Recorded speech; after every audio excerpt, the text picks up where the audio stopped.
Bueno, comenzamos entonces, chicos, ¿sí? Con las preguntas de impulsión o impulso de una fuerza. Vamos a empezar con las preguntas pares, 2, la 4 y la 6. ¿Sí? Las impares las vamos a resolver en videos posteriores. Bien, empecemos entonces con la pregunta 2. La pregunta 2, como dice idem, que en el primero voy a tener que sí o sí leer la primera pregunta.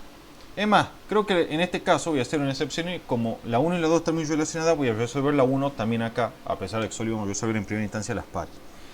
Empecemos con la 1. La 1 me dice, el J neto, esto es la impulsión neta, en el primer metro de caída libre es la misma que en el último metro de caída libre.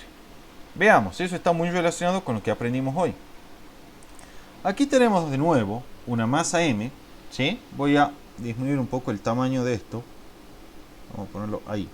Aquí tenemos entonces una masa M, ¿sí? Que está ejecutando una caída libre. Y voy a fijar, chicos, un observador, ¿sí? Que va a estar anclado en tierra, ¿sí? Puede ser una persona que esté estudiando este movimiento.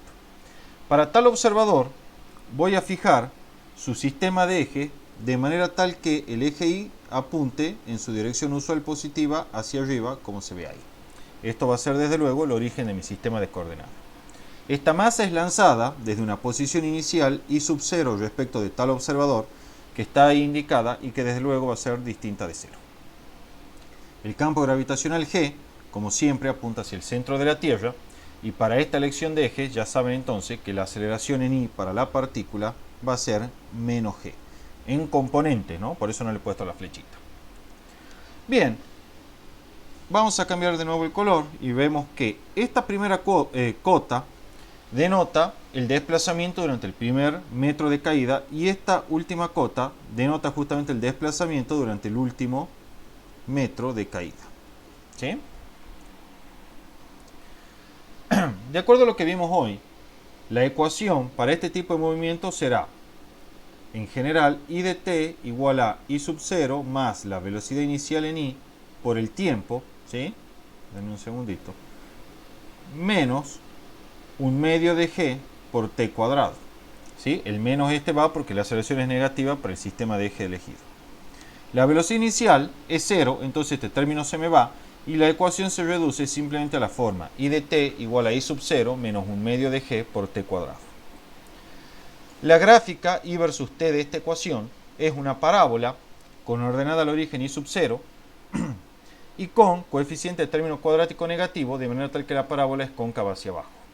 Bueno, aquí está en la gráfica I versus t dibujada tal parábola, aquí en color negro y la estoy remarcando en color azul. ¿Sí? Al igual que lo que hacíamos hoy a la mañana,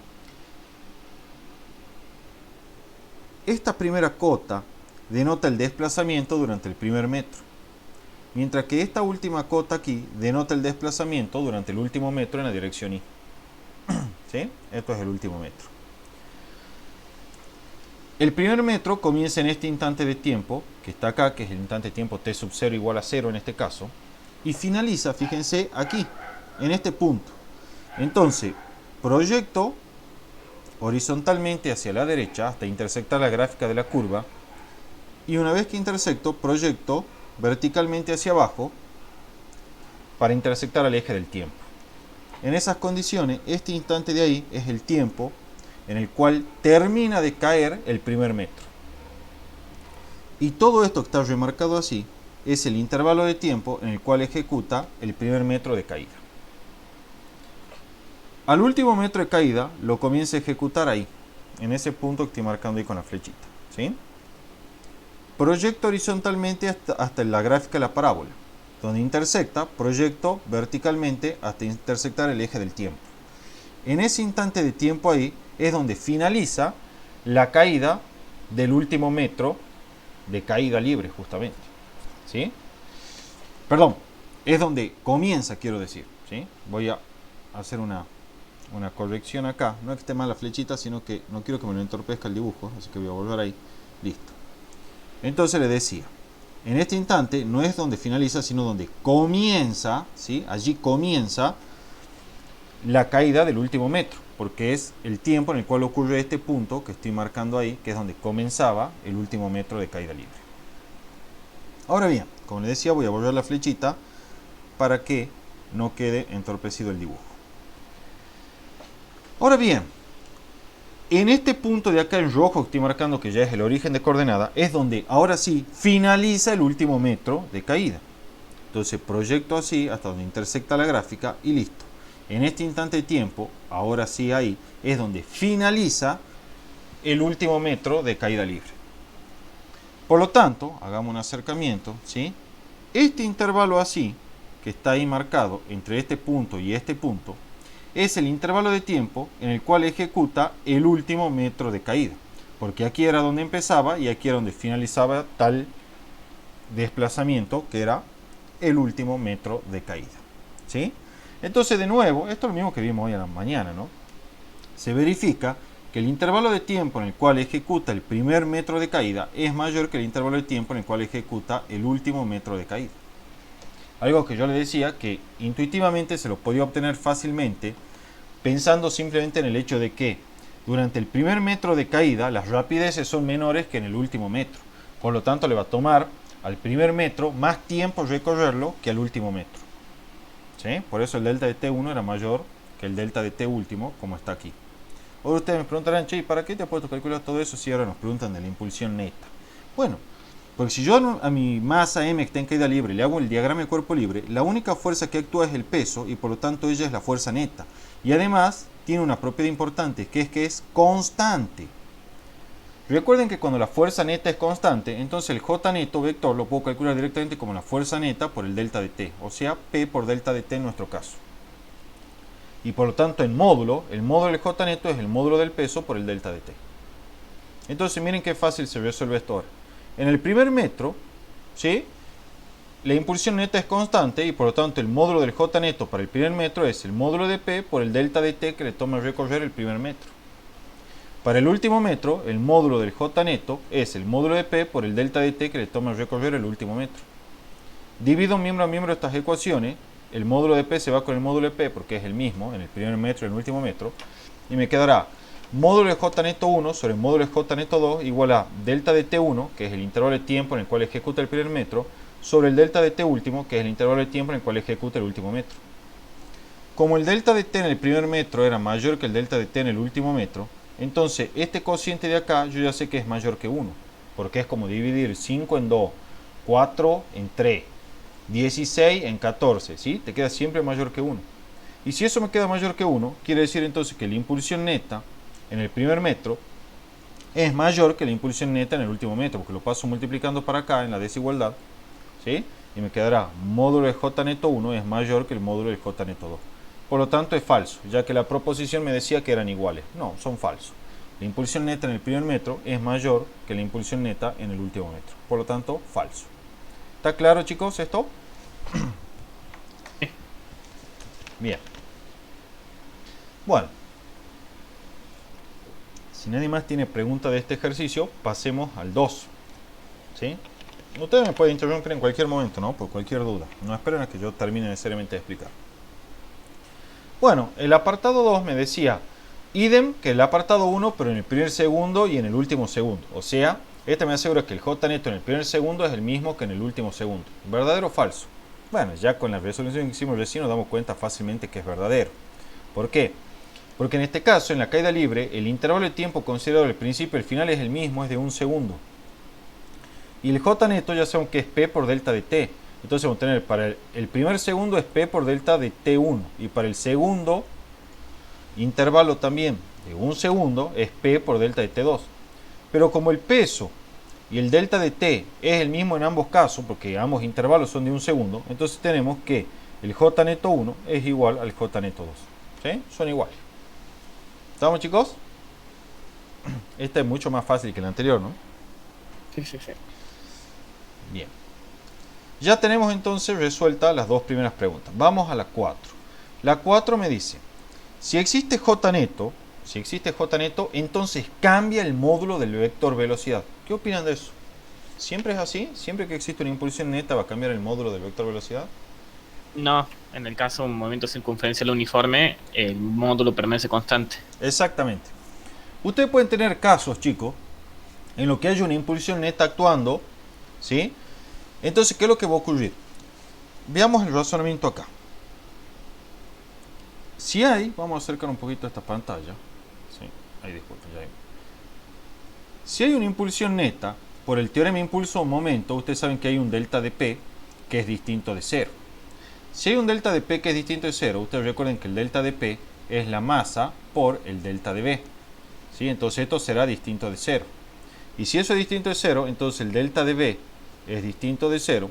Y eso implica entonces, chicos, que la velocidad final es distinta de la velocidad inicial. O sea, estamos de acuerdo que si hay impulsión neta que es distinta de 0, el teorema impulsión-momento implica que el vector velocidad final tiene que ser distinto al vector velocidad inicial.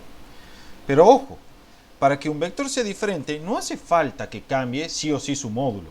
Puede ser que cambie solamente su dirección. Entonces, si el vector velocidad final y el vector velocidad inicial tienen igual módulo, pero tienen diferente, vamos a poner difieren o tienen diferente dirección, entonces igualmente van a ser vectores, ¿sí?, que van a ser distintos entre sí. Y por lo tanto no voy a estar contradiciendo el teorema de impulsión-momento. ¿Qué quiero decir con esto? Tranquilamente puede ocurrir que haya una impulsión neta distinta de 0 y bien las rapideces no se modifiquen y en cambio lo que lo hagan sean las direcciones de esos vectores o bien sus sentidos, pongámosle. ¿Sí? Cualquiera de esos, porque recuerden, para que un vector cambie basta con que cambie o su módulo o su dirección o su sentido o todos ellos. ¿Sí?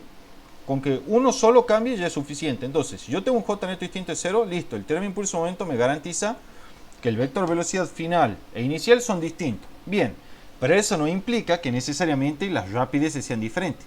Puede ser que las rapideces sean iguales y lo que esté modificándose sea únicamente la dirección de estos vectores o únicamente el sentido, sin modificar siquiera su dirección ni tampoco su rapidez. ¿Sí? Entonces, tranquilamente puede ser que haya una impulsión neta distinta de 0 y sin embargo la rapidez no se modifique en absoluto y permanezca constante. En cambio lo que se modificará será la dirección o el sentido. Entonces, volviendo a nuestro problema, él nos decía, si existe J neto, entonces tiene que cambiar el módulo de B. Bueno, ya sabemos que es falso, porque puede ser que el módulo de B no cambie y esté cambiando solo su dirección. Aquí está la justificación del problema 4. Lo escribí, falso. Si existe la impulsión neta distinta de 0, entonces, como dijimos, la velocidad final es distinta a la velocidad inicial. Sin embargo, para que B final sea distinta a B inicial, puede ocurrir que solamente su dirección se modifique sin cambiar la rapidez. Por lo tanto, es falso de que eso implica necesariamente un cambio, ¿sí?, en la rapidez de la partícula. Y como bien decía Tomás, acá hay un ejemplo del MCU. Tengo una masa M que está ejecutando medio movimiento circunferencial uniforme. O sea, voy a computar el J neto a través de medio movimiento circunferencial uniforme. En ese caso vamos a tener que el J neto es igual al delta de P. ¿Sí? Fíjense que en este caso el vector velocidad inicial y el vector velocidad final son vectores opuestos, porque tienen igual módulo debido a que la rapidez no se modifica en un MCU, pero sentido opuesto. ¿Sí? Entonces son vectores opuestos. Tienen igual módulo, igual dirección, pero sentido contrario. Entonces, cuando haga el B final menos el B inicial, lo anotemos por la duda. Porque recuerden que el delta de P, chicos, es M por B final menos el B inicial. ¿Sí? Bueno, recuerden que el B final es menos B inicial. Entonces quedará así. Vamos a poner la masa acá. Y esto entonces será menos 2M por B inicial. ¿Sí? O sea que el delta de P es menos 2M B inicial. O sea, vemos que en este ejemplo el J neto es menos 2M por B inicial. Desde luego, como el B inicial es distinto de 0 y la masa es distinta de 0, entonces todo esto que está acá es distinto de 0. Y estamos probando que el J neto es distinto al nulo. Sin embargo, aún a pesar de que el J neto es distinto al nulo, en un movimiento circunferencial uniforme, chicos, ustedes saben, ¿sí? Disculpen acá. Aquí estamos. Ustedes saben, ¿sí?, que en un movimiento circunferencial uniforme, la rapidez final es igual a la rapidez inicial, porque la rapidez no se modifica. En otras palabras, hemos propuesto un ejemplo en el cual el J neto es distinto del nulo y sin embargo la rapidez final es igual a la rapidez inicial. O sea que este es un ejemplo que sirve como contraejemplo de la proposición que me daba el enunciado. Porque hemos mostrado un caso en el cual el J neto distinto de 0 no produce un cambio en la rapidez. ¿Está claro, chicos, esto? Sí, sí. Bien, ese era el problema 4 entonces. ¿Sí? Lo leo de nuevo una vez más por si había quedado duda. Decía, si existe J neto, entonces cambia el módulo de B. Falso. Hemos mostrado un caso en el cual el J neto es distinto de 0, que es el medio momento circunferencial uniforme, y sin embargo no cambia la rapidez de la partícula. Por lo tanto, esto es falso. No siempre que el J neto sea distinto de 0 va a cambiar la rapidez. El 6, que también lo toman con bastante frecuencia, dice, calcule el J neto para un momento circunferencial uniforme en un periodo sobre 2 o en 3/4 de periodo. El radio es igual a R. Yo voy a hacer el de 3/4 de periodo, que me parece el más interesante. El de medio periodo se lo dejo para ustedes. Veamos, aquí está el J neto, ¿sí? Que es lo que vamos a calcular para 3/4 de periodo. Entonces, en tal situación, chicos, dibujamos como siempre nuestro sistemita, que es la partícula que está ejecutando una trayectoria circunferencial. Esa partícula efectúa tal trayectoria respecto de un observador que va a estar anclado en el centro de la circunferencia descrita por la partícula. O sea que todos los movimientos van a estar referidos a este sistema S y respecto de ese sistema de ejes adecuados, que en este caso son coordenadas cartesianas ortogonales X e Y, como se observa aquí a continuación. Sabemos que en un momento circunferencial uniforme, la rapidez inicial y final son las mismas. ¿Sí? Eso lo sabemos porque no hay cambio de rapidez en un MCU. Y también sabemos que la rapidez en un MCU, y de hecho en cualquier movimiento circunferencial, es omega por R. Pero particularmente en un movimiento circunferencial uniforme, la frecuencia angular es 2pi sobre t grande. Lo aprendimos en teoría eso. Entonces la rapidez inicial es igual a la rapidez final e igual a 2pi sobre t grande por R, como está ahí anotado. Eso solamente en un MCU, chicos. ¿Sí? Si yo considero que mi movimiento circunferencial uniforme comienza acá y finaliza acá, porque recuerden que son 3/4 de periodo, entonces recorro 3/4 de la circunferencia, de esta forma, vamos a tener que el vector de velocidad inicial, como siempre, es tangencial a la trayectoria y en el sentido del movimiento, tal y como se observa ahí. En otras palabras, este vector velocidad inicial será paralelo al eje OY. El vector velocidad final es tangencial a la trayectoria en sentido del movimiento. Entonces, el vector velocidad final será como el que está allí dibujado y es paralelo al semieje positivo de las X. Bien, con eso en consideración, tenemos entonces que el vector velocidad inicial será módulo, como ya vimos, 2pi sobre t grande por R. Es esto que estaba acá. Dirección, versor J. Sentido positivo, entonces acaba el más, o lo que es lo mismo, no le pongo nada. ¿Sí? Para el vector velocidad final tenemos módulo 2pi por R sobre t grande. De nuevo lo que escribimos acá, el módulo no se modifica.